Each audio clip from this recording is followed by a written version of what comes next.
Jain students, आप सभी का बहुत बहुत वेलकम है आपके अपने YouTube channel Sonu sir classes में। उम्मीद करता हूँ आप सभी स्वस्थ और मस्त होंगे और आप सभी की स्टडी भी काफी अच्छे से चल रही होगी डियर स्टूडेंट्स। तो जैसा कि आप सभी को पता है, हम लोग 5000 मोस्ट इंपॉर्टेंट क्वेश्चंस की सीरीज में कुल 17 क्लास जो है कंप्लीट कर चुके हैं और 18वें क्लास के ऊपर हम लोग चल रहे हैं।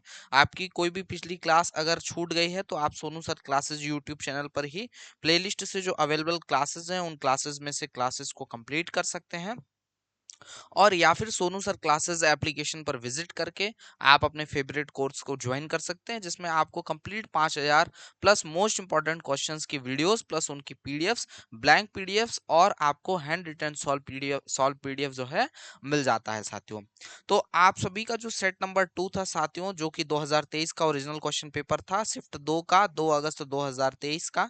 इसमें हमने साइंस के क्वेश्चन, साइंस वाला पोर्शन खत्म कर लिया था, यानी 25 आपके केमिस्ट्री के सवाल हो चुके थे और 25 आपके फिजिक्स के सवाल हो चुके थे और 24 आपके यहाँ पे मैथ्स के सवाल हो चुके थे और 26 मैथ्स के जो क्वेश्चंस हैं वो हमारे बचे हुए थे, जिन्हें हम आज के सेशन में कंप्लीट करेंगे और इस सेट को कंप्लीट करेंगे इस सेशन में। ठीक है, तो सेशन के अंत तक जुड़े रहिएगा और सेशन को लाइक जरूर कर दीजिएगा, शेयर जरूर कर दीजिएगा, हमारे उन सभी साथियों तक पहुंचाइएगा जो पॉलिटेक्निक प्रवेश परीक्षा और आईआईटी प्रवेश परीक्षा की तैयारी कर रहे हैं। हमारे साथ जुड़ करके बेहतरीन और जबरदस्त तैयारी बच्चे कर सकते हैं। जैसे कुछ बच्चों का क्वेश्चन आ रहा था कि सर क्या पॉलिटेक्निक की सभी क्लासेस आईआरटी के लिए और आईआरटी की क्लासेस जो है पॉलिटेक्निक के लिए काम आएंगे? बिल्कुल एकदम समझिए, सेम टू सेम चीजें हैं, कोई डिफरेंस नहीं है दोनों में।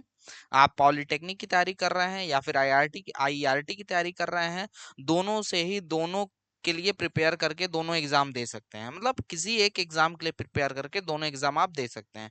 फर्क कितना है? फर्क बस इतना है कि अगर 100 में अगर आपको यूपी पॉलिटेक्निक में अगर बोले तो 100 में अगर आपका पेपर होता है तो 100 में अगर आप 60 नंबर या 50 नंबर भी लाते हो तो अगर एडमिशन हो जाता है। तो वहीं अगर मार्क्स की बात करें तो 75 में आपको यहाँ पर 50 प्लस स्कोर करना पड़ेगा, क्योंकि 75 क्वेश्चन का पेपर होता है आईआरटी में। तो 75 में 50 से अधिक क्वेश्चन, यानी आप सीधा सा ये समझो कि ज्यादा स्कोर करना पड़ेगा, यानी अच्छा स्कोर करने पे ही आपको यहाँ पर अच्छा ब्रांच मिलता है ना। तो कहने का मतलब यह है कि आपको ज्यादा से ज्यादा स्कोर करना है, प्रयास करना है कि 75 में 75 भी कर लें, बाकी लेवल सेम रहेगा, क्वेश्चन सेम रहेंगे, टॉपिक सेम है, सिलेबस सेम है, सब कुछ सेम है ना। तो आपको, अगर आप पॉलिटेक्निक की तैयारी कर रहे हैं, आप इन पेपर्स को, ये 5000 प्लस मोस्ट इंपॉर्टेंट क्वेश्चंस को सॉल्व कर रहे हैं, तो वो आप जो है उससे आईआरटी भी बीट कर जाएंगे। बट आपको थोड़ा सा ये सोच के रखना है कि नंबर ऑफ क्वेश्चंस आपके ज्यादा से ज्यादा जो है आईआरटी में सही होने चाहिए, क्योंकि यूपी पॉलिटेक्निक में नंबर ऑफ कॉलेज बहुत ज्यादा है, सीट बहुत ज्यादा है, इसलिए कम मार्क्स पे भी आपको कॉलेज और ब्रांच अलॉट हो सकता है। बट लेकिन अगर आपको अच्छे ब्रांच से आईआरटी से पॉलिटेक्निक करना है तो इसके लिए आपको अच्छा खासा स्कोर जो है लाना पड़ेगा। देखिए साथियों, अपनी तैयारी को और बेहतरीन करने के लिए आप सोनू सर क्लासेस एप्लीकेशन या Sonu sir classes dot classes dot C O dot in से आप अपने फेवरेट कोर्स को ज्वाइन कर सकते हैं। ग्रुप ए के लिए, ग्रुप के लिए और ग्रुप, अगर हम बात करें ग्रुप ए और ग्रुप के लिए, इसके अलावा आपके आईआरटी प्रवेश परीक्षा के लिए, इनमें से कोई भी कोर्सेज आप ज्वाइन कर सकते हैं साथियों। जो कोर्सेज हैं उनकी फीस जो है आप देख पा रहे होंगे 499 है, लेकिन 499 में नहीं बल्कि मात्र 249 में आप कोर्सेज को ज्वाइन कर सकते हैं। पेमेंट पेज पे जाने से पहले आप इन कूपन कोड्स पे क्लिक कर लीजिएगा। कूपन कोड पे क्लिक करके या फिर हैप्पी 25 कूपन कोड अप्लाई करके आप यहाँ पर 250 रुपए का डिस्काउंट प्राप्त कर सकते हैं और ओनली 249 में ही कोर्सेज को ज्वाइन कर सकते हैं। कोर्सेज के अंदर कौन कौन से फोल्डर्स मिलेंगे आपको, वो आप यहाँ पर देख सकते हैं। आपको अलग अलग कोर्सेज में, जैसे ये आपका ग्रुप ए का कोर्स है, ग्रुप ए में कौन कौन से फोल्डर आपको मिलने वाले हैं वो सारी चीजें यहाँ पर आपको दिख रही होंगी। इसका पॉज करके वीडियो आप देख लीजिएगा। इसके अलावा ग्रुप के में ये सारे फोल्डर्स आपको देखने के लिए मिल जाता है। ट्रेड का अलग से, यहाँ civil, electrical, electronics, mechanical, computer science and IT का यहाँ पे अलग से मिल जाता है। इसके अलावा आईईआरटी की अगर हम बात करें तो आईआरटी के लिए इसकी सारी अलग से फोल्डर जो है आईआरटी बैच में आपको मिल जाती है। याद रहे, जो बच्चा आईआरटी और पॉलिटेक्निक दोनों की तैयारी कर रहा है वो या तो सिर्फ पॉलिटेक्निक या तो सिर्फ आईआरटी बैच से तैयारी कर सकता है। दोनों से ही उसकी बेहतरीन जबरदस्त तैयारी जो है हो जाएगी। दोनों में ही समझिए कि सेम टाइप के कंटेंट है, सेम ही कंटेंट है, और दोनों ही आप कोर्सेज के माध्यम से अपना कंप्लीट प्रिपरेशन जो है कर सकते हैं। दोनों में से किसी एक कोर्स के साथ आप दोनों की तैयारी कर सकते हैं। सो स्टूडेंट्स, लास्ट टाइम जो हम लोगों ने सबसे लास्ट क्वेश्चन जो मैथ्स वाले पोर्शन में करा था वो ये प्रोबेबिलिटी वाला क्वेश्चंस था, है ना, जिसका कंसेप्ट क्या था कि किसी भी कार्य के होने की, या समझिए गेम की अगर हम बात करें तो गेम के जीतने की प्रायिकता अगर पी है तो गेम के हारने की प्रायिकता होती है पी या बार। तो किसी काम के होने और ना होने की प्रायिकता को जोड़ने पे हमें क्या मिलता है, एक मिलता है। इस कंसेप्ट पे हमने क्वेश्चन को सॉल्व किया था। आप अब ये अभी भी इसे जो है इस कॉन्सेप्ट पर सॉल्व कर सकते हैं। चलिए, तो ये क्वेश्चन हमने कर लिया था। क्वेश्चन नंबर 25 पे आते हैं और हमारा क्वेश्चन नंबर 25 आपकी स्क्रीन पर है। सवाल देखिएगा क्या कह रहा है। सवाल ये कह रहा है साथियों कि tan a का मान अगर 4/3 है तो कह रहा है find the value of sec a। फिर sec a का मान क्या होगा ये आपसे पूछा जा रहा है साथियों, है ना। तो इस सवाल को दो तरीके से कर सकते हो। एक तो आप ट्रिग्नोमेट्रिक रेशियो से कर सकते हो, दूसरा ये है कि आप डायरेक्टली आइडेंटिटी अगर आपको याद है तो भी आप कर सकते हो, है ना। तो आप सभी को याद होगी एक आइडेंटिटी, 1 + tan² थीटा बराबर होता है आपका sec² थीटा, है ना। तो यहाँ पर sec की वैल्यू चाहिए आपको सेक थीटा की, या यहाँ पे थीटा की जगह पे आप ए भी लिख सकते हो, है ना, सेक स्क्वायर है, ठीक है। तो सेक ए की वैल्यू चाहिए तो सेक ए बराबर में आप स्क्वायर रूट के अंदर लिख सकते हो 1 + tan² ए, ठीक है। तो साथियों अगर आप यहाँ पे लिखना चाहो तो कुछ इस तरीके से लिख सकते हो, बराबर में स्क्वायर रूट के अंदर 1 + tan की वैल्यू, tan ए का मान क्या है यहाँ पे, tan ए बराबर आपको दिया हुआ है 4/3। तो यहाँ पर डायरेक्टली 4/3 रख देंगे, 4/3 का होल स्क्वायर। सॉल्व कर लेंगे फटाफट से स्क्वायर रूट के अंदर, 4 का स्क्वायर 16, 3 का स्क्वायर 9 +1 बराबर में आपका यहाँ पे सॉल्व कर लेते हैं। 9 1 ज़ा 9 +16 डिवाइडेड बाई 9, ठीक है। तो इसको हमने सॉल्व कर लिया, 16 9 मिल करके 25 हो जाएंगे 25, और नीचे आपका 9 हो जाएगा, और ये स्क्वायर रूट से बाहर आकर के 5/3 मिल जाएगा आपको। तो यहाँ पर सेक ए का मान क्या मिल गया आपको, सेक ए का मान मिल गया 5/3। तो यही क्वेश्चन में पूछा गया था। तो सेक ए का जो मान मिला है वो 5/3 मिला है। Right answer is option number D. Option number D जो है साथियों बिल्कुल आपका यहाँ पे करेक्ट आंसर है। तो कुछ इस तरीके से इस क्वेश्चन को आप लोग कर सकते हो। दूसरा तरीका ये था कि लाल बट्टे कक्का की हेल्प से आप 10 की वैल्यू जो है रेशियोज में लिख लो, और उसके बाद सेक ए का रेशियो निकाल कर इसमें जो जिस चीज की कमी है उसको आप कैलकुलेट कर लीजिए और उसको निकाल लीजिए। चलिए अब अगले सवाल पे चलते हैं। अगला सवाल आप सभी के स्क्रीन पर आ रहा है, क्वेश्चन नंबर 26 नंबर क्वेश्चन देखिएगा साथियों, आप सभी के स्क्रीन पे है। कह रहा find the value of sec² theta minus tan² theta. तो अभी अभी जस्ट हमने आपको आइडेंटिटी लिखवाई कि 1 + tan² थीटा बराबर में sec² थीटा होता है। तो अगर हम tan² थीटा को दूसरी तरफ भेज दें तो 1 बराबर में sec² थीटा हो जाएगा माइनस आपका tan² थीटा हो जाएगा। तो आप देख पा रहे हैं कि यहाँ पे sec² theta minus tan² theta, यानी जो सवाल आपसे पूछा गया है इसका मान क्या आपको दिख रहा है, एक दिख रहा है। It means that option number B will be correct answer. B जो है बिल्कुल आपका करेक्ट आंसर होगा। साथियों देखिए, तीन आइडेंटिटीज मैं आपको बता दे रहा हूँ, ये आइडेंटिटीज याद रखिएगा, इससे बहुत सारे क्वेश्चन बन जाएंगे आपके। sin² theta plus cos² theta बराबर में 1। याद आपको सिर्फ एक ही रखना है, इसके सहारे आप दूसरा लिख सकते हैं। आप क्या करो, दूसरी आइडेंटिटी लिखने के लिए sin² थीटा से दोनों तरफ लेफ्ट हैंड साइड और राइट हैंड साइड दोनों साइड में आप डिवाइड कर दो यहाँ पे, ठीक है। तो यहाँ से अगर आप सॉल्व करोगे इसे, ठीक है, तो साइन से साइन कैंसिल हो जाएगा, एक आ जाएगा यहाँ पे cos² थीटा बटे sin² थीटा आप करोगे तो यहाँ से हो जाएगा आपका cot² थीटा। तो 1 + cot² theta is equals to cosec theta आपको मिल जाता है। एक आइडेंटिटी आपको ये मिल जाती है। दूसरी आइडेंटिटी के लिए आप यहाँ पे दोनों साइड में cos² थीटा से डिवाइड कर लो लेते हैं। तो cos² थीटा से अगर आप डिवाइड करते हैं तो यहाँ पे cos से cos कैंसिल हो जाता है, sin² थीटा बटा cos² थीटा आपको देता है tan² थीटा यहाँ से, और +1 और बराबर में 1/cos² थीटा देता है आपका sec² थीटा। तो इस तरीके से करके आप देखोगे तो यहाँ पर तीन आइडेंटिटीज आपको देखने मिलती हैं। दूसरी आइडेंटिटी आपकी क्या हो जाती है, 1 + tan² theta is equals to the sec² theta. और तीसरी आइडेंटिटी आपको देखने के लिए मिलती है यहाँ पे आपका 1 + cot² theta is equals to cosec theta. तो ये तीन identities most most important identities हैं, जहां से आपके एग्जाम में क्वेश्चंस बन सकते हैं, इसको याद रखिएगा। ठीक है, बहुत ज्यादा इंपॉर्टेंट है और सबको याद होना चाहिए। ठीक है, चलो साथियों, अगला सवाल देखिए, आप सभी की स्क्रीन पर आ चुका है। नेक्स्ट क्वेश्चन क्या कह रहा है, which of the following has its value zero.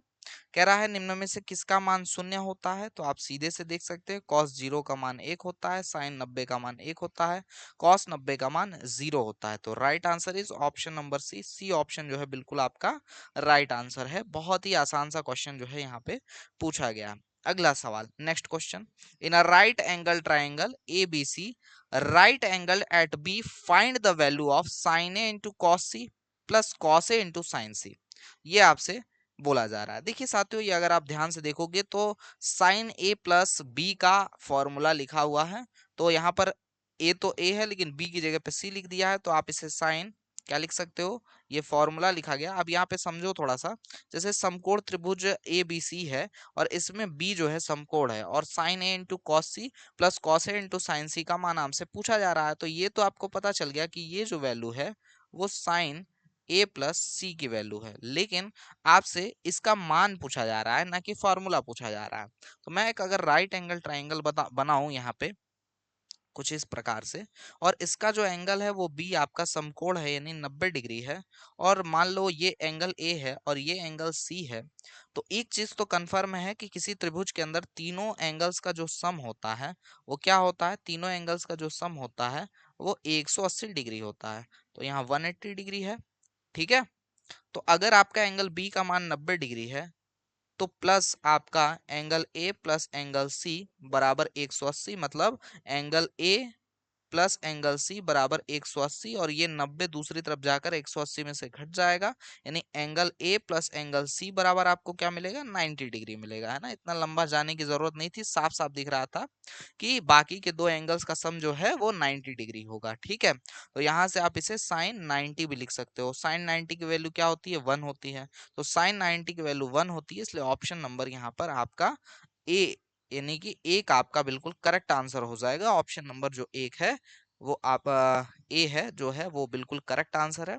ठीक है, चलिए साथियों, अगले सवाल के ऊपर चलते हैं। अगला सवाल देखते हैं, आपकी स्क्रीन पर है, क्वेश्चन नंबर 29 है ना। सेम क्वेश्चन है आपका हिंदी और इंग्लिश में, चार ऑप्शन सेम है। cos 48 degree minus sine 42 degree का मान क्या होगा, ये आपसे पूछा जा रहा है। देखिए साथियों, साइन ए बराबर होता है cos 90 माइनस ए, यानी कि आपका साइन थीटा बराबर होता है cos 90 minus theta. Cos 90 minus theta बराबर साइन थीटा होता है। ठीक है, ये बात जो है आप बिल्कुल यहाँ पे साफ साफ देख पा रहे होंगे। ठीक है, तो अगर हम देखें यहाँ पे साइन 42 डिग्री को, ठीक है, तो आप यहाँ से ये भी समझ सकते हैं कि अगर कॉस 48 डिग्री है ना, तो इसको एज इट इज रहने देते हैं। और अगर हम साइन 42 डिग्री को लिखना चाहें तो हम यहाँ से लिख सकते हैं, तो इसे हम लिख सकते हैं यहाँ पर साइन 90 माइनस 48 डिग्री लिख सकते हैं यहाँ पे हम। तो अगर साइन 90 माइनस 48 डिग्री यहाँ पे अगर हम लिखते हैं इसे, तो हम लिख पाएंगे इसे cos 48 degree minus minus sine 90 minus theta. जैसे यहाँ पे अगर हमने कॉस 90 माइनस थीटा बराबर साइन थीटा लिखा है, इसी के वाइस वर्सा हम ऐसा भी लिख सकते हैं, sine 90 minus theta is equals to cos theta लिख सकते हैं हम यहाँ पे, है ना, इस तरीके से भी लिख सकते हैं। तो हम sine 90 minus 48 degree sine 42 degree को लिख सकते हैं। 90 में से 48 घटाएंगे तो क्या आएगा, 42 आएगा। तो हम इसे कॉस 48 डिग्री लिख सकते हैं। तो पहले से कॉस 48 था और ये आपका कॉस 48 आ गया, तो ये दोनों आपस में कट जाएंगे और वैल्यू आएगी जीरो, शून्य। ठीक है, तो यहाँ पर वैल्यू आ जाएगी जीरो। जीरो जो है बिल्कुल आपका करेक्ट आंसर यहाँ पे हो जाएगा। यानी ऑप्शन नंबर अगर हम बात करें तो option number B is the correct answer. Option number B जो है बिल्कुल आपका यहाँ पे राइट आंसर हो जाएगा। आगे बढ़ते हैं अगले सवाल के ऊपर। अगला सवाल क्वेश्चन नंबर 30 जो है आप सभी के स्क्रीन पर है साथियों। देखिएगा, नेक्स्ट क्वेश्चन सेम उसी टाइप का क्वेश्चन आपकी स्क्रीन पर आ चुका है। कह रहा है, देखिएगा साथियों, इफ साइन 4a बराबर में cos 2a minus 30 degree, find the value of a। यदि साइन 4a बराबर cos 2a माइनस 30 डिग्री है तो a का मान ज्ञात कीजिए क्या होगा। देखिए साथियों, यहाँ पर इसको सॉल्व करने के लिए आपको अभी अभी जस्ट हमने दिखाया कि अगर आपका साइन a दिया हुआ है तो आप क्या लिख सकते हो, cos 90 माइनस ए लिख सकते हो, है ना। यानी इस पे आप क्या लिख सकते हो, इसको कॉस 90 माइनस 4a, तो cos 90 minus theta is equals to sine theta होता है। और यहाँ पे ऑलरेडी पहले से क्या दिया हुआ, ये तो आपका फॉर्मूला हो गया, है ना। तो यहाँ पर ऑलरेडी ये दिया हुआ है क्या, कॉस ब्रैकेट के अंदर 2a माइनस 30 डिग्री, ये दिया है ना। तो हमने इसको चेंज कर लिया cos 90 माइनस 4a में। अब चूंकि दोनों तरफ cos है तो यहाँ पर 90 माइनस 4a बराबर हो जाएगा 2a बराबर 2a माइनस 30 डिग्री के। तो माइनस का 30 इधर भेज देंगे, माइनस का 30 इधर भेज देंगे, और ये माइनस का 4a दूसरी तरफ भेज देंगे। तो 90 प्लस 30 बराबर में 4a प्लस 2a बराबर में आपका 6a हो जाएगा। और 90 प्लस 30 मिलके 120 हो जाएंगे, और 6a बराबर 120, तो a बराबर हो जाएगा आपका 6 दुना 12 20 20। तो 20 यहाँ पर आपका आ जाएगा। 20 is the correct answer. Option number D is the correct answer. D जो है बिल्कुल आपका करेक्ट आंसर यहाँ पे होगा। ठीक है, option number D is the correct answer question number 30 में। चलिए साथियों, अगले सवाल पे आते हैं। अगला सवाल देखिए, आप सभी के स्क्रीन पर है। इस क्वेश्चन में क्या बोला जा रहा है आपसे, इस क्वेश्चन में कह रहा है आपसे कि 31 नंबर क्वेश्चन में कि a ladder 10 metres long just reaches the top of a vertical wall if the ladder makes an angle of 60 degree with the wall, find the height of the wall।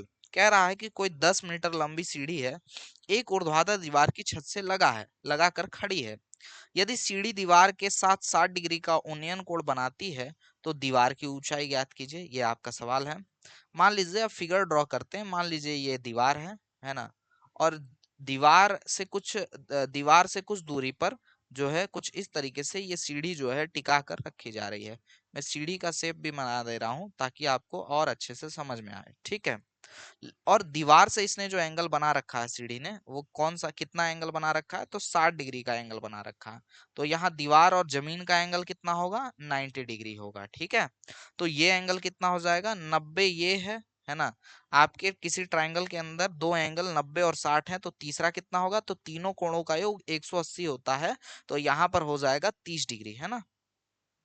30 degree, ये आ गया 30 degree. अब यहाँ पर height of the wall आपसे find करने के लिए कह रहा है। सीढ़ी की लंबाई आपसे दी गई, आपको दी गई है 10 मीटर लंबी सीढ़ी है भाई, है ना।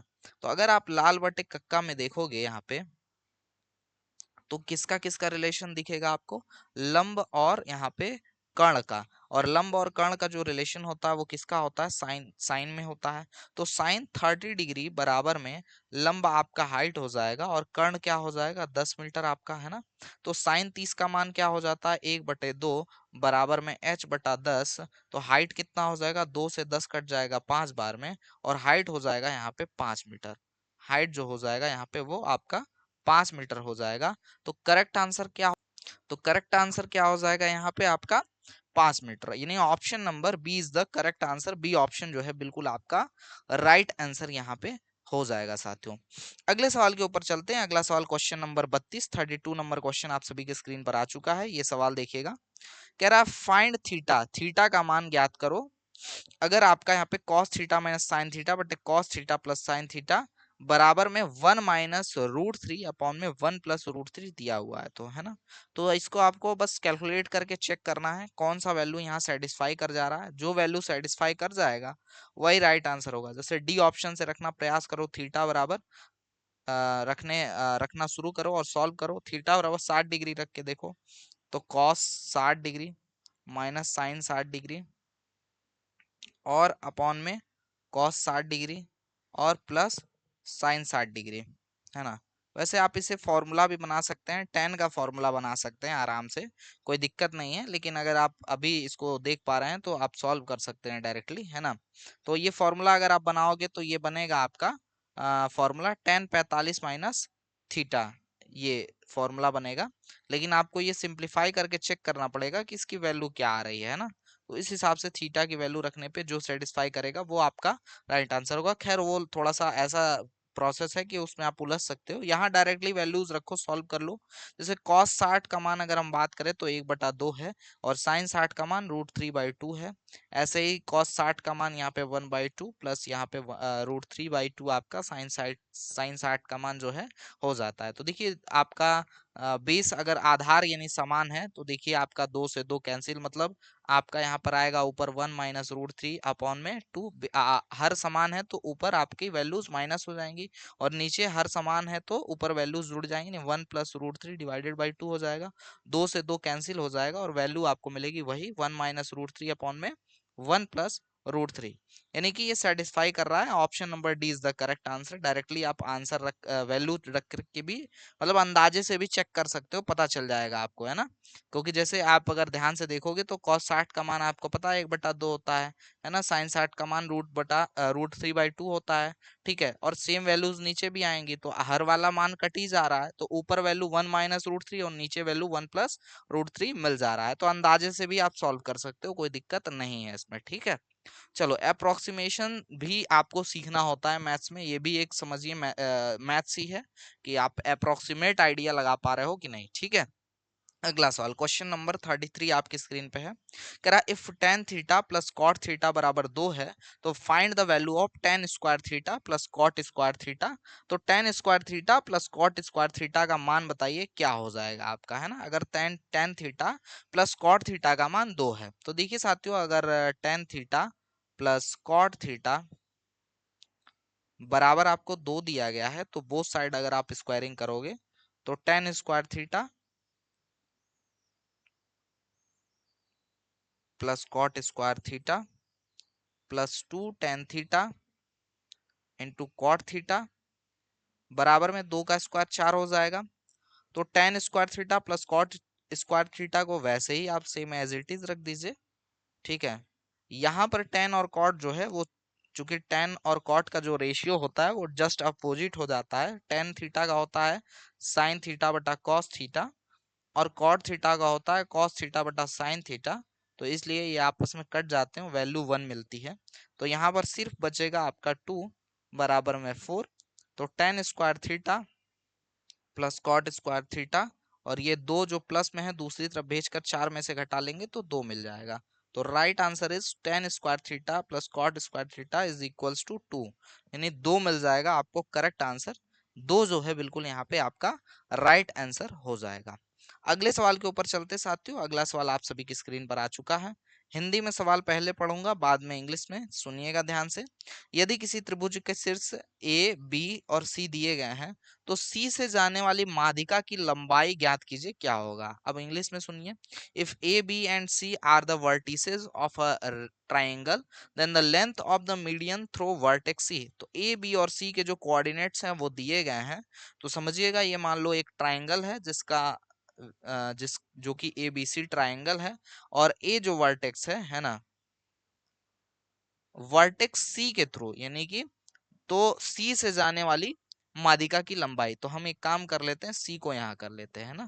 तो ए बी और सी है ना, तो सी से होकर जाने वाली जो माध्यिका होगी, है ना, मान लो ये यहाँ पे पॉइंट डी है, ये माध्यिका है, इसकी लंबाई यानी एच हाइट आपको बतानी है यहाँ पे क्या हो जाएगा, है ना। तो यहाँ पर ये जो d है इसका मान लो x कॉमा वाई जो है आपको कोऑर्डिनेट्स मिलेगा। a की वैल्यू आपको पता है क्या है, 2,2 है। b की वैल्यू पता है आपको कोऑर्डिनेट्स की, -4, है। ठीक है, और c की वैल्यू आपको पता है 5, माइनस का 8। ठीक है, चलो x बराबर में, अब हमें देखिए मीडियन में ये जो x कॉमा वाई वैल्यू है, ये समझिए कि बिल्कुल ठीक ठीक ये a और b के बीच में है, बिल्कुल, है ना, बीच वाली पॉइंट है ना। क्योंकि ये जो माध्यिका खींची जाती है ये सामने वाले भुजा को दो बराबर भागों में बांट देता है, ये बराबर होगा इसके, है ना। तो डी पॉइंट निकालने के लिए, इसके हम कोऑर्डिनेट्स निकालने के लिए क्या करेंगे कि अगर ये x1 y1 है और ये x2 y2 है, तो हम x की वैल्यू निकालने के लिए x1 और x2 को जोड़कर 2 से भाग कर देंगे, और y की वैल्यू निकालने के लिए y1 और y2 को जोड़कर 2 से भाग कर देंगे और एक्स वाई की वैल्यू मिल जाएगी। तो आइए फटाफट से सॉल्व करते हैं। एक्स बराबर क्या हो जाएगा यहाँ पे हमारे पास, 2 माइनस का 4 डिवाइडेड बाई 2 है ना। तो माइनस का 4 अगर है यहाँ पे तो माइनस का 2 बटा 2 यानी माइनस का 1 हो जाएगा। इसी प्रकार y का मान निकाल लेंगे, सेम वही कैलकुलेशन है, तो y की वैल्यू भी एज इट इज -1 आ जाएगी। 2 माइनस 4 डिवाइडेड बाई 2 तो माइनस का 1 आ जाएगा। तो यहाँ पर वैल्यू आएगी -1 कॉमा -1। अभी काम खत्म नहीं हुआ है, अभी समझिएगा हमारा काम अब शुरू हुआ है। यहाँ पर ये x1 y1 है और ये x2 y2 है। अगर इन दोनों के बीच की दूरी देखें तो यही क्या है, इस माध्यिका की हाइट h है। तो h की वैल्यू निकालने के लिए हम इन दो बिंदुओं के a और c और d के बीच की दूरी हम लोग निकालेंगे। तो cd जो डिस्टेंस है, वही हमारा क्या है, h हाइट है मादिका की। तो हम सिंपली क्या करेंगे, स्क्वायर रूट के अंदर x2 माइनस x1 का whole square plus y2 minus y1 का होल स्क्वायर कर लेंगे यहाँ पे। ठीक है, सॉल्व कर लो फटाफट से। तो स्क्वायर रूट के अंदर h is equals to x2 मतलब ये -1 -5 -1 -5 का स्क्वायर प्लस -1 और माइनस यहाँ पे 8 है, माइनस के साथ लिखेंगे माइनस माइनस प्लस हो जाएगा, प्लस का 8 का स्क्वायर हो जाएगा यहाँ पे, है ना। तो इसको सिंप्लीफाई करें अगर हम, तो h बराबर में देखिए -1 माइनस का 5 मिलकर के क्या हो जाएगा यहाँ पे, -1 -5 मिलकर के 6 का स्क्वायर आपको यहाँ पे मिल जाएगा यहाँ से 36। ठीक है, और 8 में से आपका एक घट जाएगा तो यहाँ पे 7 आ जाएगा, 7 का स्क्वायर हो जाएगा 49 यानी 49। तो यहाँ पे आ जाएगा 36 और यहाँ पे आ जाएगा 49। तो अगर हम जोड़ लें यहाँ पे तो 50 30 80 और 80 और 5 आपका 85 85। तो H इज इक्वल्स टू यहाँ पे 85 यूनिट जो है मिल जा रहा है ना। नहीं 80 36 और 49 जोड़ेंगे तो यहाँ पर 85 यूनिट यानी आपका रूट में 85 यूनिट जो है करेक्ट आंसर आ जाएगा। तो correct answer is option number C, C option is the right answer. C option जो है साथियों बिल्कुल आपका करेक्ट आंसर यहाँ पे हो जाएगा, रूट में 85 यूनिट। ठीक है, चलिए अगला क्वेश्चन।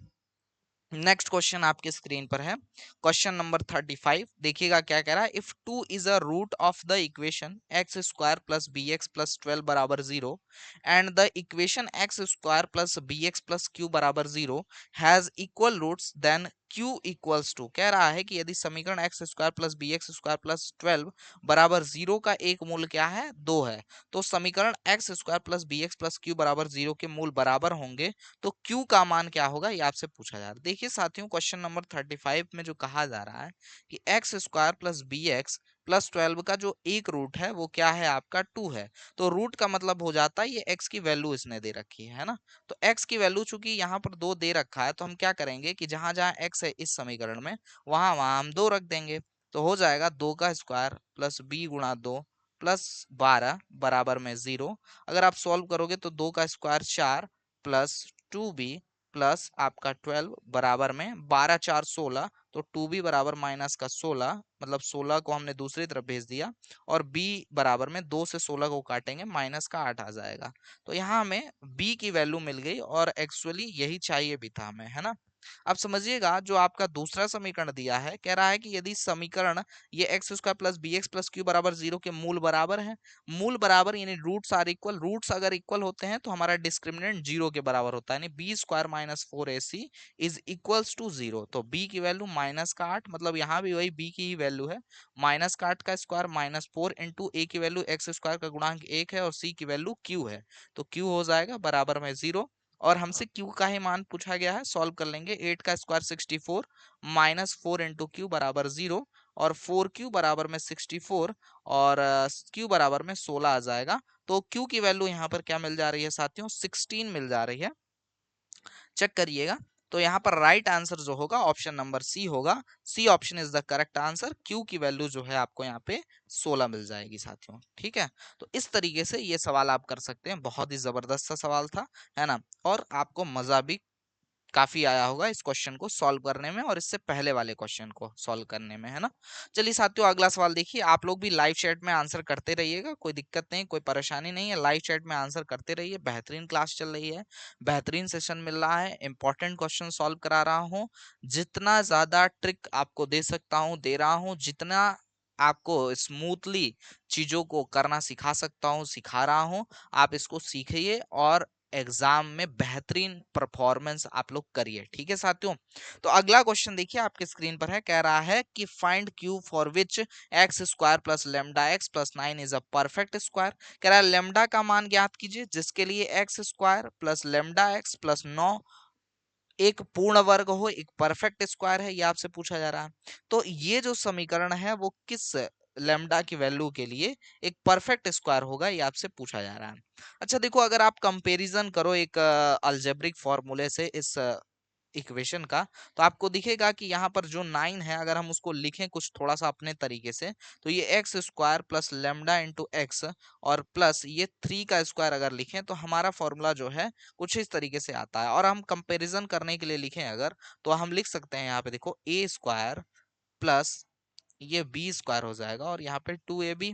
तो अगर हम लिखें इसको पूरा अपने तरीके से तो ये हो जाएगा एक्स स्क्वायर प्लस 2 इंटू ए की वैल्यू एक्स इंटू बी की वैल्यू क्या है आपका यहाँ पे 3 है, तो यहाँ 3 हो जाएगा और प्लस बी का स्क्वायर मतलब 3 का स्क्वायर यहाँ पे हो जाएगा। तो एक्स स्क्वायर प्लस 2 3 जा 6 इंटू एक्स प्लस 3 का स्क्वायर आ जाएगा, है ना।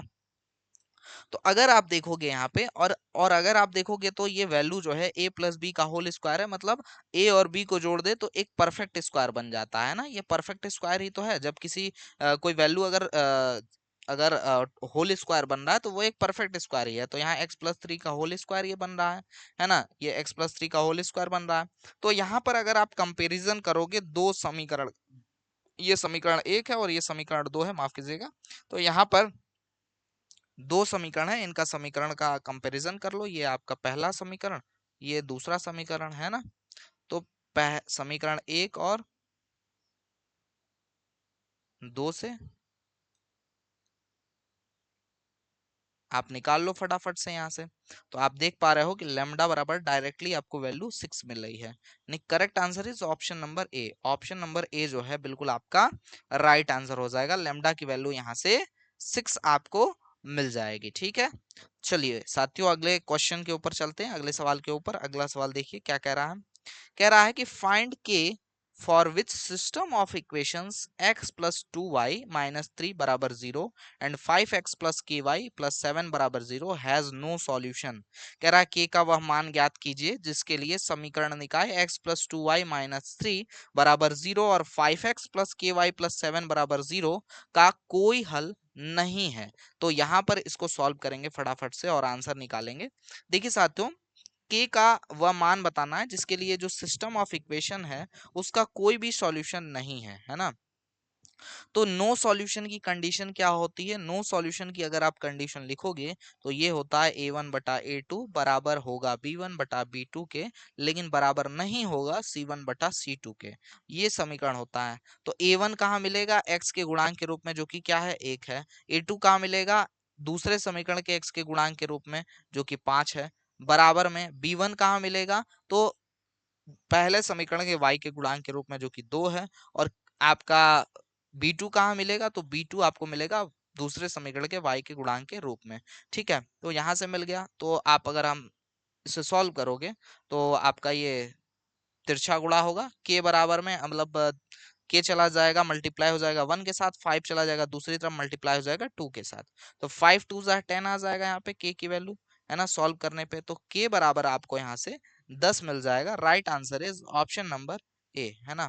तो के का मान आपसे पूछा जा रहा था जिसके लिए ये जो दो समीकरण निकाय दिए गए हैं इनका कोई हल नहीं होगा, नो सॉल्यूशन। तो इसके लिए के का मान जो है आपको 10 मिल रहा है। ऑप्शन नंबर यहाँ पर जो है एक करेक्ट आंसर हो जाएगा। अगला सवाल देखिए, बहुत ही गजब सा क्वेश्चन, क्वेश्चन नंबर 38 आ चुका है। सवाल बहुत ही शानदार सा है, बहुत सिंपल सा है और बहुत बेहतरीन भी है ना। तो बात क्या कही जा रही है समझिएगा। कह रहा है 38 नंबर क्वेश्चन में कि इन अ 2 digit number the units digit is twice the tens digit. If 27 is added to the number, the digits interchange their places. Find the number. यार किसी दो अंकों की संख्या में इकाई का अंक दहाई के अंक का 2 गुना है। यदि संख्या में 27 जोड़ा जाए तो संख्या में इकाई तथा दहाई के अंक आपस में बदल जाते हैं। सवाल में सीधा सा ये कह रहा है कि 2 डिजिट का अंक है, इसमें इकाई का जो अंक है वो दहाई के अंक का 2 गुना है, डबल है। ठीक है, ये कह रहा है कि डबल है। ठीक है, तो डबल इकाई का मतलब इधर से राइट साइड से पहला डिजिट आप देखिए कि डबल है, तो यहाँ देखो 4 का डबल 8 है, 3 का डबल 6 है, 2 का डबल 4 है और 1 का डबल 2 है ना। तो ये कह रहा है ना। तो यानी कि इस कंडीशन को चारों ऑप्शन सेटिस्फाई कर रहे हैं, लेकिन दूसरा कंडीशन ये है कि अगर डिजिट ए बी है और इनमें हम 27 जोड़ दें तो ये क्या हो जाएगा, बी ए हो जाएगा। तो 48 में 27 जोड़ के रखो, क्या ये देखो कि बी ए हो रहा है, मतलब 84 हो रहा है, तो आपका 7 7 14 एक 15 हो जाएगा, तो आएगा ही नहीं है। दूसरा देखो 36 प्लस 27 जोड़ के देखो यहाँ पे, तो 6 6 12 एक 13 का 3 आ रहा है, हाथ में आया 1 3 2 5 1 6, तो 63 हो जा रहा है। देखो ये ए बी था और ये अब बी ए हो गया, यानी डिजिट्स आपस में एक्सचेंज हो गया, इंटरचेंज हो गया।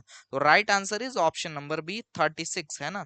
तो कंडीशंस आपको सेटिस्फाई कराने होंगे, आंसर आपके सामने होगा।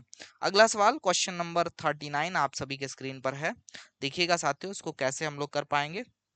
सवाल पहले हिंदी में पढ़ रहा हूँ, थोड़ा सा लैंग्वेज का खेल है, और उसके बाद हम लोग इंग्लिश में चलेंगे।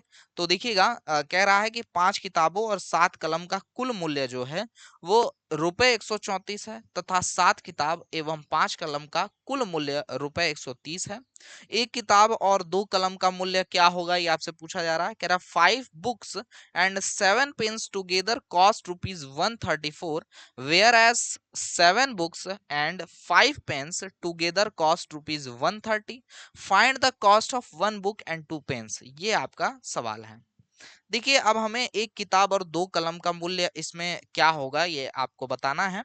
तो देखिए मान लीजिए बुक्स को हम बी से और पेन्स को पी से लिखेंगे, तो 5 बुक्स, मान लीजिए एक बुक का माना, एक बुक का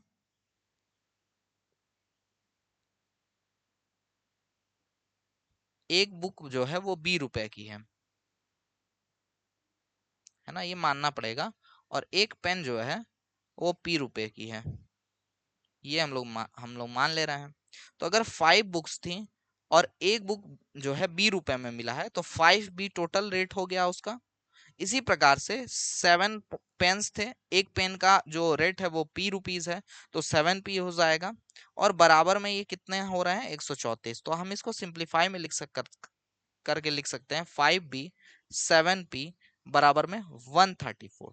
ठीक है, ये हो गया दूसरा, ये समीकरण एक हो जाएगा। दूसरा समीकरण अगर हम लिखें, तो दूसरा समीकरण अगर आप लिखोगे तो 7 बुक्स जो है और 5 पेन जो है वो मिल करके आपका जो इनकी प्राइस हो रही है टोटल, वो 130 रुपया हो रही है। ये समीकरण दो हो गया।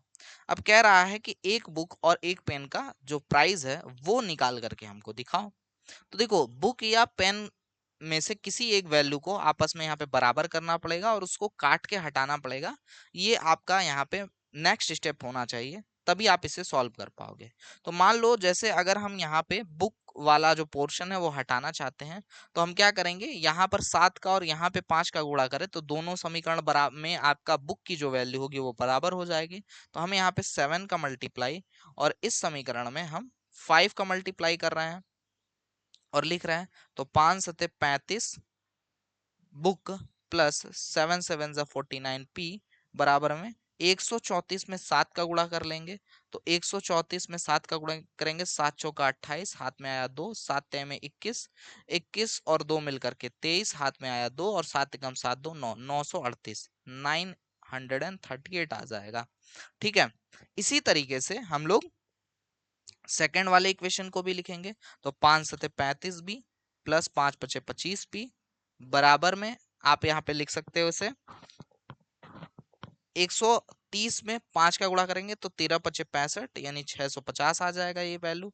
ठीक है, तो अगर हम इसे सॉल्व करें साथियों दोनों समीकरणों को, तो 35 बी प्लस 49 पी बराबर 938 और 35 बी प्लस 25 पी बराबर 650। सॉल्व करें अगर हम यहाँ पे, तो देखो 35 बी से 35 बी कैंसिल और 49 में से 25 घटाओगे तो यहाँ पर 24 पी बचेगा। 8 में से 0 जाएगा 8 बचेगा, 13 में से 5 जाएगा तो आपका 8 बचेगा। और 8 में से 6 जाएगा तो 2 बचेगा, यानी 288 आ जाएगा। तो P बराबर में 24 से कम 24, 24 दूना 48, तो P की वैल्यू 12 आ जाएगी। तो P का मान 12 मिल गया। अब इनमें से किसी एक समीकरण में P का मान रख करके आप जो है एक बुक का जो वैल्यू है वो आप निकाल सकते हो। तो एक बुक की वैल्यू यहां से आप निकाल लीजिए, कैलकुलेट कर लीजिए, है ना, किसी एक समीकरण में रख के।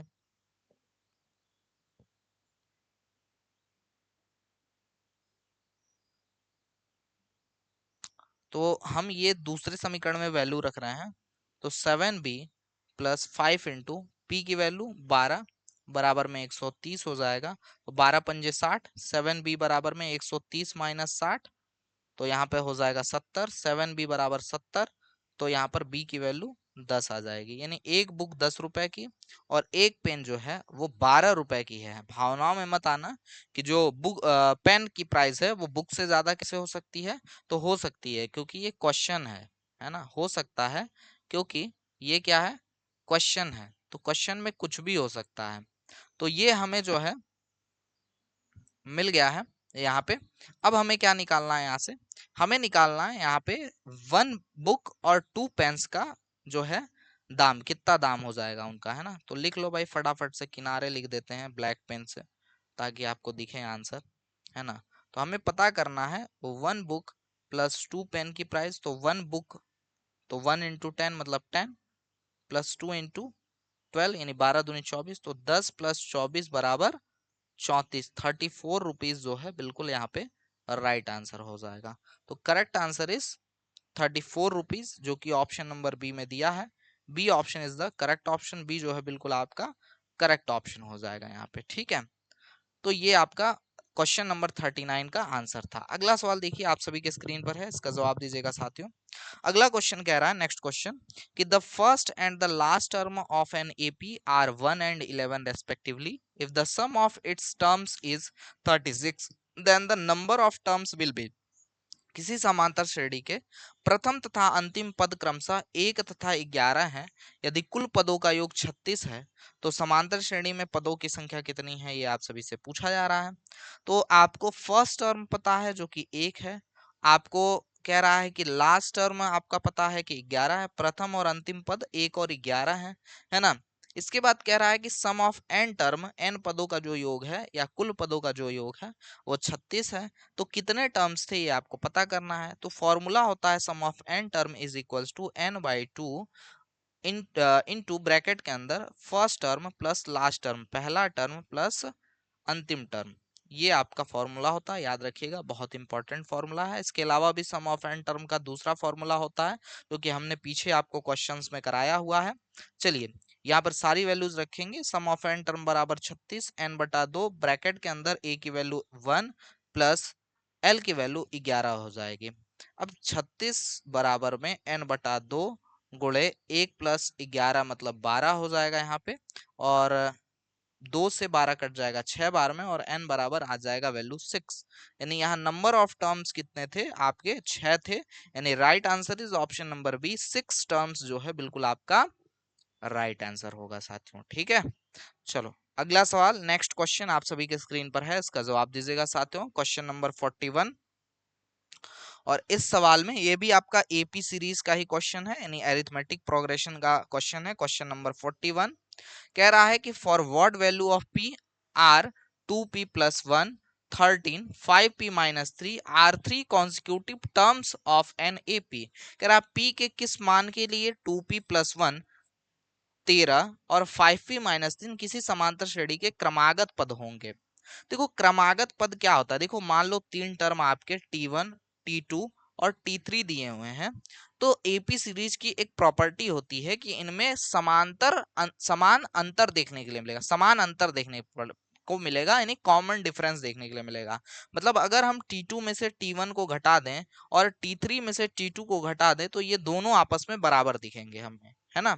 इसी प्रॉपर्टी का हम इस सवाल में यूज करेंगे। तो 13 में से अगर हम 2p प्लस 1 को घटा दें और 5p माइनस 3 में से अगर हम 2p प्लस 1 को घटा दें तो हमें यहाँ पर दोनों आपस में बराबर मिलेंगे। तो हम अगर सॉल्व करते हैं तो 13 माइनस 2p माइनस का 1 बराबर में 5p माइनस का 3 माइनस 2p माइनस का 1 यहाँ पे सिंप्लीफाई करने पे मिलेगा।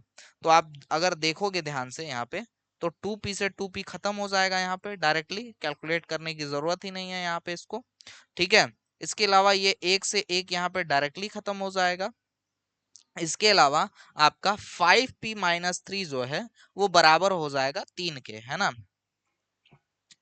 तो अगर आप ध्यान से देखोगे तो यहाँ पे अगर देखें कुछ गड़बड़ तो नहीं हो रही ना।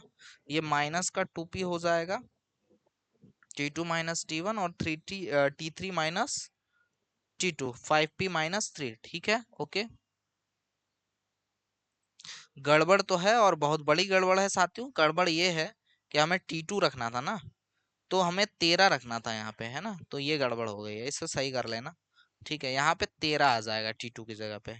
ठीक है, चलो भाई सही कर लो इसको फटाफट से। तो देखो, तो यहाँ पे 13 आ गया। अब सिंप्लीफाई करो, 13 माइनस 2p माइनस 1 बराबर में 5p माइनस 3 माइनस का 13 आ जाएगा।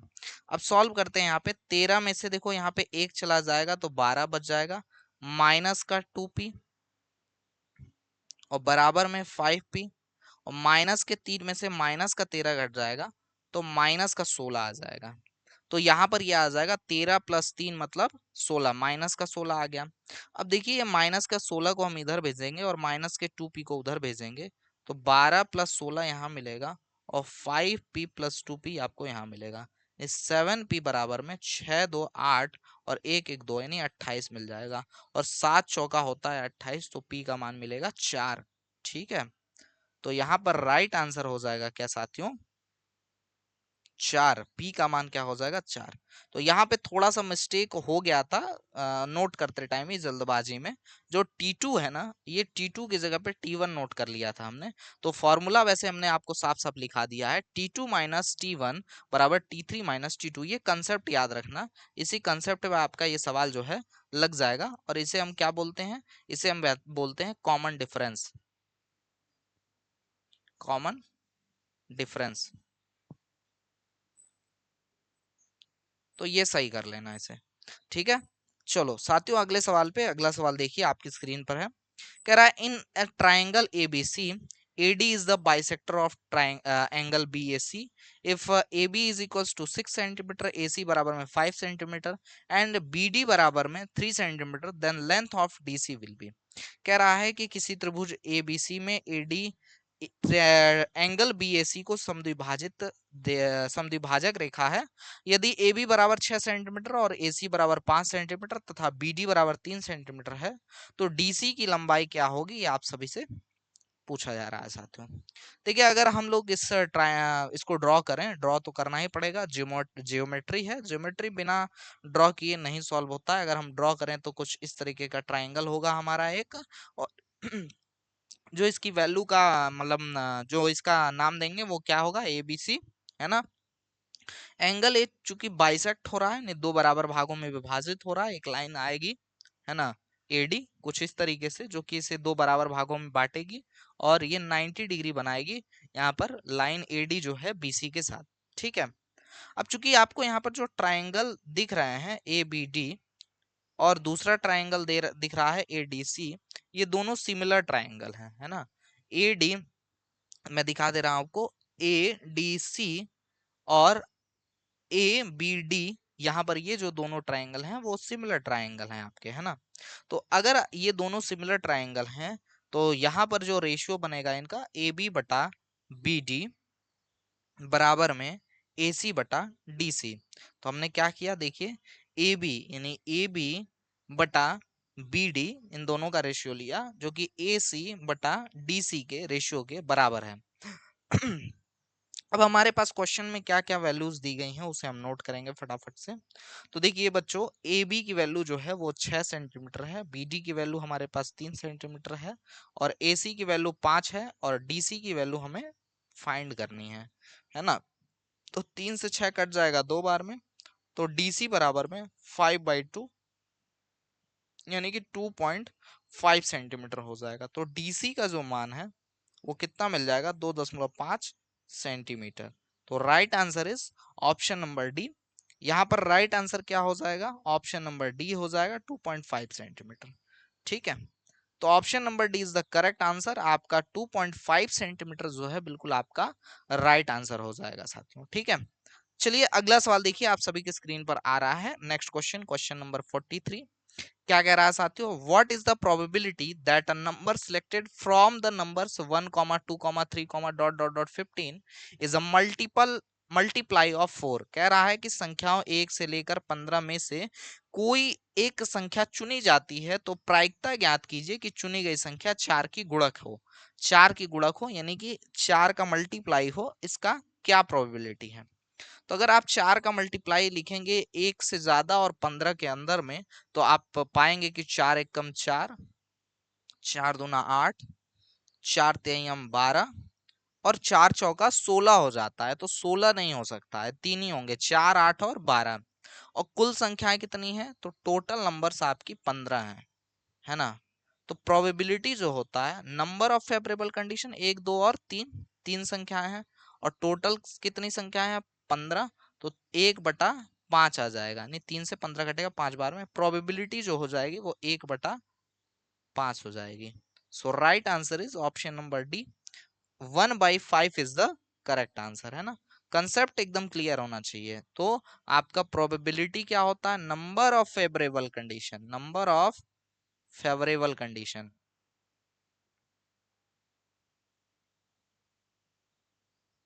ठीक है, और अपॉन टोटल कंडीशन। इस फॉर्मूले को याद रखो हमेशा, है ना। और दो दो कंसेप्ट है, दो ही कंसेप्ट आपसे पूछता है। एक ये कंसेप्ट हो गया प्रोबेबिलिटी का, और दूसरा कंसेप्ट हो गया, है ना, कि अगर किसी कार्य के होने की प्रायिकता p है और उसके ना होने की प्रायिकता p बार है, तो दोनों को जोड़कर एक मिलेगा। ये दो कंसेप्ट अगर आप याद रखते हो ना, इंपॉर्टेंट है, सुपर इंपॉर्टेंट, है ना। तो काम बनेगा आपका। ठीक है, बाकी प्रायिकता जो है वो सिर्फ और सिर्फ प्रैक्टिस से सीख सकते हो आप। क्वेश्चन नंबर 44 आप सभी के स्क्रीन पे है, 44 नंबर क्वेश्चन आज के सेशन का। इसको देखिएगा और जवाब दीजिएगा साथियों। कह रहा, a cylinder with base radius 8 centimetre and height of 2 centimetre is melted to form a cone of height 6 centimetre, find the radius of the cone. कह रहा, एक 8 सेंटीमीटर आधार की त्रिज्या तथा 2 सेंटीमीटर ऊंचाई वाले एक बेलन को गोलाकार, सॉरी माफ कीजिएगा, एक 8 सेंटीमीटर आधार की त्रिज्या 2 सेंटीमीटर ऊंचाई वाले एक बेलन को गलाकर एक 6 सेंटीमीटर ऊंचाई का शंकु बनाया जाता है, तो शंकु की त्रिज्या क्या होगी। तो देखिए, यहाँ पर किसी एक चीज को गलाकर दूसरी चीज में कन्वर्ट किया जाता है, तो उन दोनों में अगर कुछ कॉमन होता है तो वो होता है उनका आयतन, यानी कि उनका वॉल्यूम। यानी वॉल्यूम ऑफ सिलेंडर बराबर होगा, वॉल्यूम ऑफ सिलेंडर बराबर होगा किसके, वॉल्यूम ऑफ कोन के, वॉल्यूम ऑफ कोन के। तो वॉल्यूम ऑफ सिलेंडर क्या होता है, पाई आर स्क्वायर इंटू एच, और वॉल्यूम ऑफ क्या कोन क्या होता है, 1/3 पाई आर स्क्वायर इंटू एच, है ना। तो ये इन दोनों का फॉर्मूला होता है ना। और यहाँ पर देख पा रहे हो अगर आप, तो मान लो ये हम एक काम करते हैं थोड़ा पहचान के लिए, इसको कैपिटल आर और कैपिटल एच रखते हैं, और इसको स्मॉल आर स्मॉल एच रखते हैं, कोन वाले की वैल्यू उसको। ठीक है, तो कैपिटल आर की अगर हम बात करें, इस सिलेंडर में जो रेडियस दिया गया वो 8 दिया गया है, जो हाइट दिया गया वो कितना दिया गया, एच, जो कैपिटल एच की वैल्यू दी गई है वो कितनी दी गई है, 2 दी गई है। ठीक है, और जो हाइट ऑफ कोन है यानी कि स्मॉल एच की जो वैल्यू है वो कितना है, 6 दिया गया है ना। तो ये वैल्यू दिया गया और हमें पूछा क्या जा रहा है, स्मॉल आर की वैल्यू हमसे पूछी जा रही है। आइए सॉल्व करते हैं इसे फटाफट से, पाई से पाई कैंसिल हो जाएगा, आर का स्क्वायर मतलब 8 गुणा 8 लिखेंगे और एच की वैल्यू 2 लिखेंगे, और आर की वैल्यू हमें निकालनी है तो आर स्क्वायर होगा और एच की वैल्यू 6 हो जाएगी यहाँ से। ठीक है, अब जो कट रहा है उसको काट लो, यहाँ से 2 से 6 कट जाएगा 3 बारी में, तो 8 स्क्वायर बराबर में यहाँ से आपका वैल्यू जो आ जाएगी, तो यहाँ पे आपका 1/3 छूट रहा है भैया, है ना। पाई तो कट गया लेकिन 1/3 तो है ना। ठीक है, तो यहाँ पे ये वाला जो 1/3 है वही ये यहाँ पे है। ठीक है, तो यहाँ पर अगर ये छूट रहा है तो भाई काम हो जाएगा गड़बड़। ठीक है, तो देखो 3 से 3 कैंसिल हो जाएगा आपका यहाँ पे, और आर स्क्वायर बराबर आपका 8 8 जा 64, या आर स्क्वायर बराबर 8 × 8 है, तो आर की वैल्यू 8 सेंटीमीटर आ जाएगी। तो यहाँ पर जो कोन का रेडियस होगा वो 8 सेंटीमीटर होगा, यानी B is the correct answer. B जो है बिल्कुल आपका राइट आंसर हो जाएगा। अगला सवाल यानी नेक्स्ट क्वेश्चन आप सभी की स्क्रीन पे है, 45 नंबर क्वेश्चन। देखिएगा क्या कह रहा है क्वेश्चन, कि find the ratio in which x axis divides the line segment joining the points 3,6 and 12, minus का 3। कह रहा है अनुपात ज्ञात कीजिए जिसमें x अक्ष बिंदुओं 3,6 और 12, माइनस के 3 को जोड़ने वाली रेखाखंड को विभाजित करता है। याद रखिए साथियों, अगर x एक्सिस डिवाइड कर रही है इन दोनों को मिलाने वाली रेखा को, है ना, तो यहाँ पर जो कोऑर्डिनेट्स बनेगा वो x, 0 बनेगा, यानी y की वैल्यू क्या होगी, 0 हो जाएगी। और रेशियो जो लिखा जाता है y की वैल्यू में, अगर फॉर्मूला हम लिखेंगे तो y बराबर हो जाता है आपका my2 plus m2y1, m1y2 plus m2y1 और अपॉन m1 प्लस m2, जहां पर m1 m2 क्या है, वो रेशियो है जिसमें उस लाइन को, यानी जो ये दो बिंदुओं को मिलाने वाली रेखा है, उस लाइन को डिवाइड किया जा रहा है, रेशियो में डिवाइड किया जा रहा है। तो m1 रेशियो m2 यहाँ पर आपका आंसर होगा। ठीक है, तो अब चूंकि y की वैल्यू 0 है तो 0 कर लेंगे, बराबर में m1 का मान हमें ज्ञात करना है, y2 का मान हमें पता है। देखिए ये x1 है, ये y1 है, ये x2 है, ये y2 है। तो y2 की वैल्यू हमें पता है कि m1 इंटू माइनस का 3 है, प्लस m2 की वैल्यू हमको पता करनी है, और y1 की वैल्यू हमें पता है कि 6 है, और m1 प्लस m2 का गुणा हो जाएगा 0 के साथ, तो क्या आ जाएगा, 0 आ जाएगा, है ना। ये माइनस का 3m1 दूसरी तरफ भेजें तो ये 3m1 बराबर में 6m2 हो जाएगा। और यहां पर अगर हम कैलकुलेट करें इसे तो 3 से ये 6 कट जाएगा 2 टाइम्स में, तो m1 बटा m2 बराबर में 2/1 हो जाएगा। Right answer is 2:1। 2:1 जो है राइट आंसर होगा। ऑप्शन नंबर ए जो है बिल्कुल आपका करेक्ट आंसर हो जाएगा, 2:1। ठीक है, चलो साथियों अगले सवाल पे आते हैं। नेक्स्ट क्वेश्चन आप सभी के स्क्रीन पर आ चुका है, इसका जवाब दीजिएगा फटाफट से। कह रहा if alpha comma beta are zeros of the polynomial function of x x square plus x, then 1/अल्फा प्लस 1/बीटा इक्वल्स टू। कह रहा है यदि अल्फा तथा बीटा बहुपद function of x x square plus x plus 1 के मूल है तो 1/अल्फा प्लस 1/बीटा का मान क्या होगा, ये आपसे पूछा जा रहा है। देखिए साथियों, 1/अल्फा प्लस 1/बीटा को निकालने के लिए थोड़ा सा हमें इसे सिंप्लीफाई करना पड़ेगा। तो बीटा का एक में अगर मल्टीप्लाई करेंगे यहाँ पे हम, तो बीटा हो जाएगा अल्फा का, यहाँ पे मतलब कैची गुणा करेंगे, यहाँ इसका इसमें और नीचे का नीचे कर देंगे। ठीक है, तो अल्फा प्लस बीटा अपॉन में अल्फा इंटू बीटा मिलेगा। तो हमें दिख रहा है कि हमें मूलों का योग चाहिए और मूलों का गुणनफल चाहिए, दो चीजें हमें चाहिए। तो अगर हम इस समीकरण का कंपैरिजन करें, x square minus alpha plus beta into x plus alpha into beta बराबर 0 से, तो हमें अल्फा प्लस बीटा, चूंकि देखो यहाँ एक्स का जो यहाँ पर कोफिशिएंट है माइनस अल्फा प्लस बीटा, और यहाँ एक्स का कोफिशिएंट प्लस का 1 है, तो यहाँ अल्फा प्लस बीटा -1, और अल्फा प्लस बीटा देखो यहाँ पे प्लस में वैल्यू है, यहाँ भी प्लस में है और 1 है, तो अल्फा इंटू बीटा आपको 1 मिल जाएगा, है ना। अल्फा प्लस बीटा का वैल्यू माइनस का 1 और अल्फा इंटू बीटा की वैल्यू 1, तो वैल्यू आएगी माइनस का 1। तो correct answer is option number B. B option जो है बिल्कुल आपका राइट आंसर यहाँ पे आ जाएगा, माइनस का 1 जो है बिल्कुल आपका करेक्ट आंसर हो जाएगा। नेक्स्ट क्वेश्चन साथियों 47 नंबर क्वेश्चन आप सभी की स्क्रीन पर है, इसका जवाब दीजिएगा, लाइव शेट में आंसर करिएगा क्या होगा आंसर क्वेश्चन नंबर 47 का।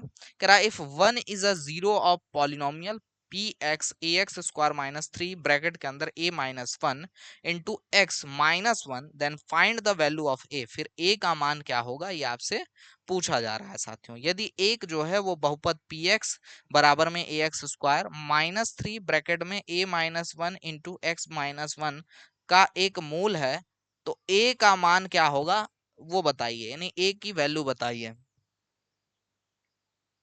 ठीक है, तो अगर एक जो है वो बहुपद है किसका, पी एक्स की का जो है मूल है इस बहुपद का, है ना, तो जीरोस का मतलब क्या है कि x की वैल्यू है, सीधा सा मतलब ये है। तो x बराबर इसने 1 दे रखा है।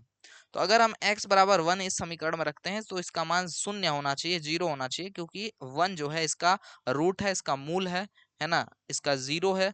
तो p1 हो जाएगा, px है तो p1 हो जाएगा, और जहां जहां x है वहां वहां 1 हो जाएगा। -3 a माइनस वन इंटू 1 - 1। तो अगर हम सिंप्लीफाई करें और बराबर में जीरो आ जाएगा, तो a -3a plus minus minus plus 3 - 1 बराबर में जीरो। सॉल्व करते हैं इसे, तो 3a घट जाएगा a में से, तो माइनस का 2a बचेगा, और 3 में से 1 जाएगा तो 2 बचेगा, बराबर में जीरो। तो अगर हम सिंप्लीफाई करें इसे तो माइनस का 2a दूसरी तरफ हो जाएगा, तो 2a बराबर 2 हो जाएगा, और a बराबर में यहाँ पे 1 मिल जाएगा। तो यहाँ a की वैल्यू जो मिलेगी साथियों वो 1 मिल जाएगी, और इस हिसाब से ऑप्शन नंबर सी यानी 1 is the correct answer. 1 is the correct answer. Option number C जो है बिल्कुल आपका करेक्ट आंसर हो जाएगा, ए की वैल्यू 1 हो जाएगी यहाँ पे। अगला सवाल, नेक्स्ट क्वेश्चन आप सभी के स्क्रीन पर है। कह रहा है find the greatest number of 6 digits exactly divisible by 24, 15 and 36। कह रहा है 6 अंकों की महत्तम संख्या ज्ञात करो जो 24, 15 और 16 से पूर्णतया विभाजित होती है ना। तो ऐसी संख्या आपको ज्ञात करना है एग्जैक्टली जो 6 डिजिट की है और 24, 15 और 36 से एग्जैक्टली डिवाइड हो रही है, मतलब कंप्लीटली जो है डिवाइड हो जा रही है, ऐसी संख्या आपको ज्ञात करना है। तो इसके लिए सबसे पहले तो आपको 24, 15 और 36 का एलसीएम निकालना पड़ेगा, है ना। तो एलसीएम अगर हम निकालते हैं इसका, तो इसका एलसीएम आपको मिलेगा 360, 360, है ना। अब 6 अंकों की बड़ी संख्या लिख लो, सबसे बड़ी संख्या, तो वो हो जाएगी 6 बार 9, ठीक है, 6 बार 9 हो जाएगी, और इसे 360 से आपको भाग देना पड़ेगा। तो आपको मिलेगा 2777.775, है ना। तो ये आपका रिमाइंडर, मतलब रिमाइंडर बच जाएगा अगर 6 अंकों की सबसे बड़ी संख्या अगर हम 6 बार 9 लेते हैं तो अगर हम इसे सॉल्व करना चाहते हैं तो सीधी सी बात आप ऐसे समझ सकते हैं कि मतलब 2777 जो है वो कंप्लीट डिवाइड कर पा रहा है 2777, उसके बाद पॉइंट में वैल्यू आ रहा है। तो अगर हम 277 मतलब 2 3 टाइम्स 7 यानी 2777 में 360 का गुणा करेंगे तो 6 अंकों की वो बड़ी से बड़ी संख्या मिल जाएगी हमें, जो कि किससे डिवाइड है यहाँ पे 24, 15 और 36 के एल एलसीएम से डिवाइड है, मतलब मैक्सिमम वो बड़ी से बड़ी संख्या है 6 अंकों की, जो आपकी 24, 15 और 36 तीनों से कंप्लीटली डिवाइड आपका हो जाती है, ठीक है। तो यहाँ पर आप कैलकुलेट करोगे इसे तो आएगा 999,720, ये आपका राइट आंसर होगा।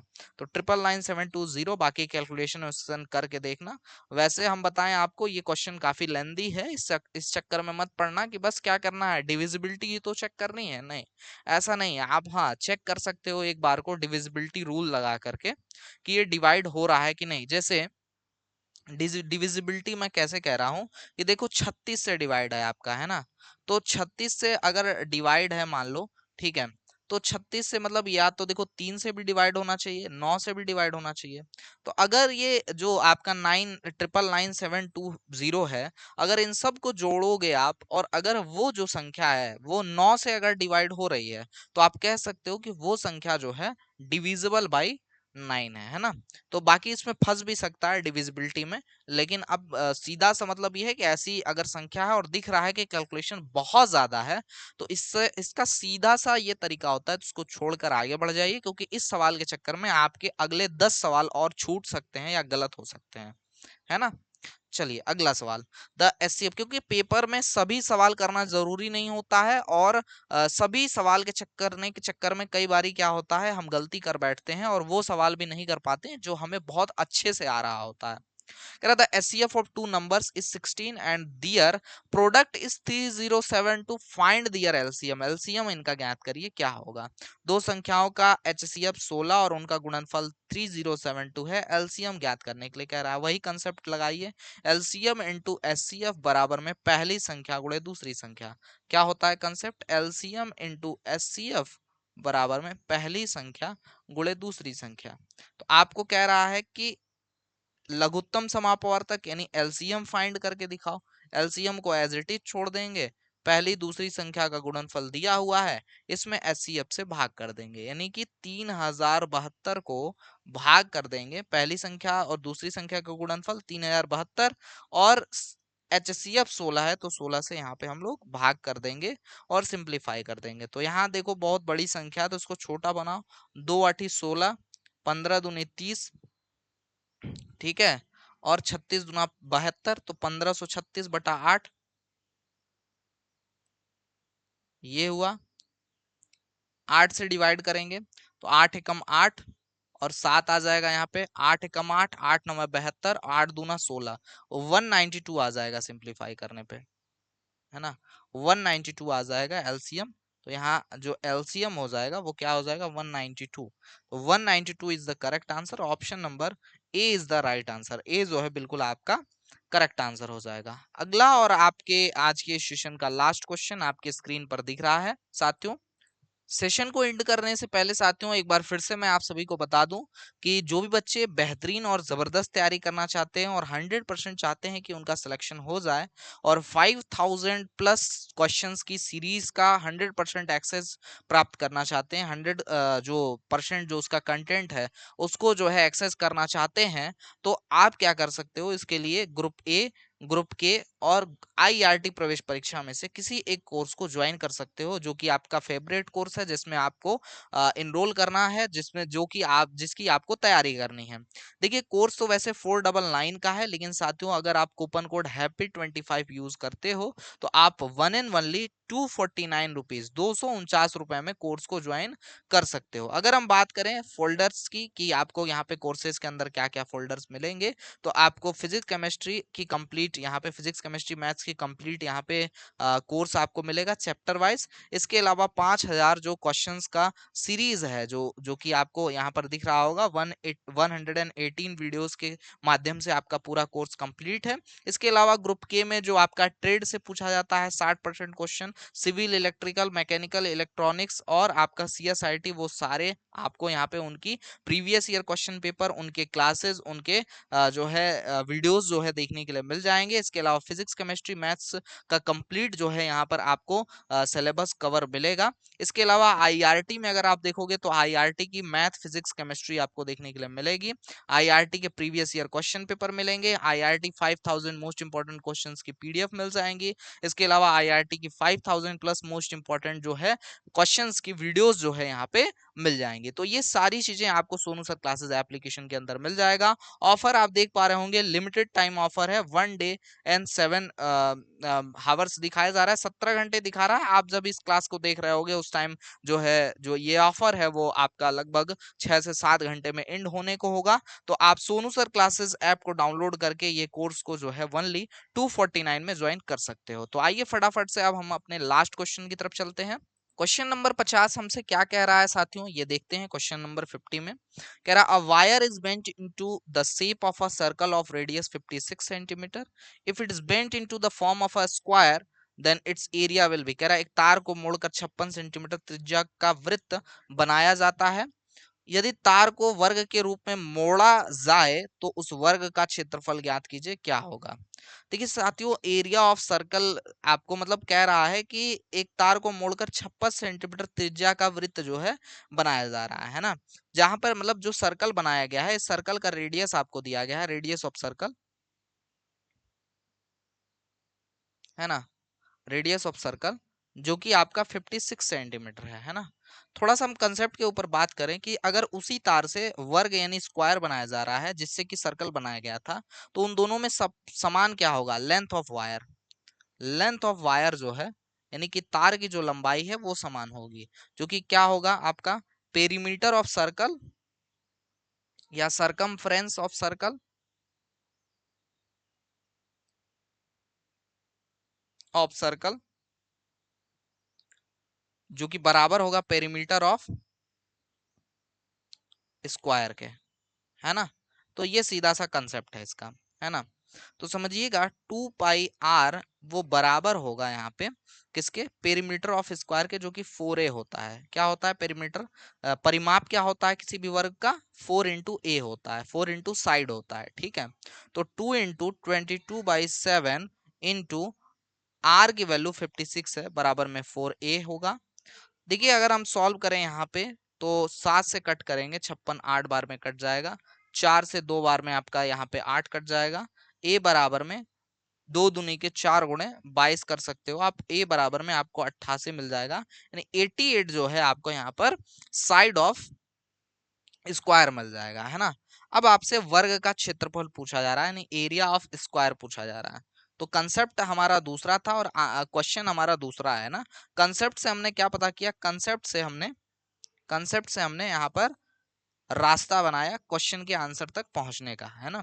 साथियों एरिया ऑफ स्क्वायर जो होता है वो ए का स्क्वायर यानी कि आपका साइड का स्क्वायर होता है। तो चूंकि साइड आपका 88 है तो 88 का हम क्या कर देंगे यहाँ पे स्क्वायर कर देंगे, ठीक है। तो 88 का स्क्वायर निकाल लो भाई फटाफट से, क्या होगा 88 गुणा 88 कर लो, इसमें क्या है ना। तो आंसर जो आएगा वो 7744 सेंटीमीटर स्क्वायर आ जाएगा। Right answer is option number C. Calculation आपको करना है, कैलकुलेशन करिए और अपने कैलकुलेशन को मजबूत करिए, है ना, तेजी से गुणा करना सीखिए, ठीक है। अब 88 का कोई स्क्वायर नहीं याद करता है भाई, रियलिटी यही है, 30 तक होता है, सबको ही गुणा करना पड़ेगा, चाहे वो कितने ही बड़े क्लास में कितना ही बढ़िया। हाँ ये कर सकता है कि जैसे आप 88 गुणा 88 कर रहे हो तो कुछ बच्चा ये करेगा 90 माइनस 2 का स्क्वायर। तो अगर हम सॉल्व करेंगे तो यहाँ पर 90 का स्क्वायर कितना हो जाएगा, तो 9 9 81 के आगे 2 जीरो आपका लग जाएगा, है ना। प्लस 2 दूनी के 4 माइनस 2 दूनी के 4 9 36 360। अब सॉल्व कर लो, वही सेम वैल्यू आएगी आपको यहाँ पे मिलेगी, है ना। यानी 8104 में से 360 अगर आप घटाओगे तो यहाँ पर जो वैल्यू आएगी 7744 सेंटीमीटर स्क्वायर आएगा, है ना। तो ये कर सकते हैं भाई, है ना, बाकी याद तो उतना ही करना पड़ता है ना।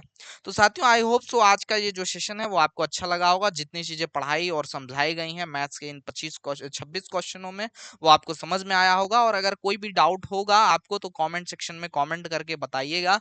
हम नेक्स्ट क्लास जब भी लाएंगे तो उसमें आपका डाउट क्लियर कर देंगे। अगर डाउट रह जाता है तो वैसे हम कभी भी डाउट आपका रहने नहीं देते हैं, कंसेप्ट भी बताते हैं और लगभग कैलकुलेशन भी आपको सारा बताते हैं ताकि आपको आगे चलकर कोई भी दिक्कत ना आए, ठीक है साथियों। तो आप ये कर लेना, बाकी कोर्सेज आप सभी जरूर ज्वाइन कर लीजिए ताकि आप फुल प्रिपरेशन कर सको और कहीं से भी कमी ना रह जाए ना। देखो 250 रुपए किसी के लिए कुछ मायने नहीं रखता है और इसीलिए हम आप लोग के ही डिमांड पे फीस को कम कर करके इतना कर दे रहे हैं कि आपके रेंज में है और आप उसे ज्वाइन करके और अपने एग्जाम में अच्छे से अच्छा परफॉर्मेंस करो, ज्यादा से ज्यादा स्कोर लाओ, है ना। आप अगर गवर्नमेंट पॉलिटेक्निक लखनऊ जैसे कॉलेज में चले जाओगे तो ये छोटे मोटे जो तुच्छे से पैसे हैं वो आपके लिए कुछ मायने नहीं रख जाते हैं, है ना। लेकिन जो हमारा एक सिस्टम है, सिस्टम को चलाने के लिए आपका ये थोड़ा सा जो सपोर्ट है वो हमारे लिए बहुत बड़ा काम कर जाता है। और हम आगे भी ऐसे ही जो बच्चे हैं जो प्रिपरेशन कर रहे हैं, जो आगे करेंगे, जो आपके जूनियर होंगे, उनके लिए भी काम जो है कर पाते हैं साथियों, ठीक है। तो ये आप उम्मीद है बातों को समझ रहे होंगे। बाकी कोई भी दिक्कत होगी तो आप हमारे व्हाट्सएप नंबर 9076929784 इस व्हाट्सएप नंबर पे संपर्क कर सकते हैं। और आज के सेशन में बस इतना ही रखेंगे, मिलेंगे किसी अन्य वीडियो लाइव सेशन के साथ, तब तक के लिए जय हिंद, वंदे मातरम। आप सभी स्वस्थ रहें, मस्त रहें।